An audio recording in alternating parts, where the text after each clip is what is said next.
गंगा जी के डुबकी लगाओ तो पाप नष्ट होंगे, एकादशी का व्रत रखो या इस तीर्थ में जाओ तो ऐसा पाप नष्ट होंगे। तो महाराज जी, पाप करने वाले एवं पाप कर्म के लिए मुक्ति के इतने सरल उपाय से क्या पाप को बढ़ावा नहीं मिलेगा, या इससे इसका भावार्थ क्या है महाराज जी? मेरी जिज्ञासा शांत करो। देखो, पाप और पाप की प्रवृत्ति ये दो अलग चीजें हैं। पाप नाश के तो आपने उपाय बताए, लेकिन पाप की प्रवृत्ति का नाश कैसे होगा? प्रवृत्ति का नाश नहीं हुआ तो गंगा ना आया, फिर पाप किया।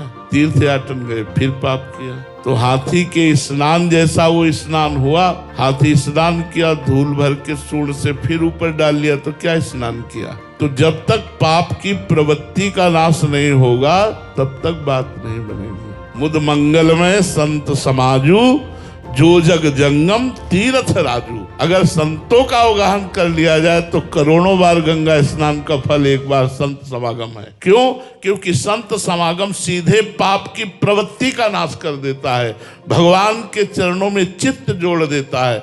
इन तीर्थों का, इन पवित्र नदियों का स्नान करने का फल है भगवान से प्रेम हो जाना। यदि भगवान से प्रेम ना हुआ तो फिर वही पाप प्रवृत्तियां होती रहेंगी, तो लाभ क्या मिला हमें? तो ये पाप बढ़ावे के लिए नहीं है, औषधि रोग बढ़ावे के लिए नहीं है, रोग का नाश करने के लिए है। गंगा जी आपकी बुद्धि को पवित्र करेंगी, गंगा जी आपको साधु समागम दिलाएंगी। साधु समागम आपको भगवान की रति प्रदान करेगा। भगवान की रति से पाप की प्रवृत्ति का नाश हो जाएगा, जन्म जन्म के पाप नष्ट हो जाएंगे। सन्मुख होए जीव मोहि जबहि, जन्म कोटि यज्ञ नाशो तबहि।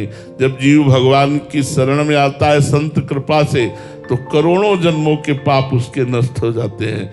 इसलिए संत समागम सर्वोपरि है। संत समागम करो, अपनी बुद्धि को पाप की प्रवृत्ति से हटाओ, फिर गंगा स्नान करो तो आनंद प्राप्त होगा।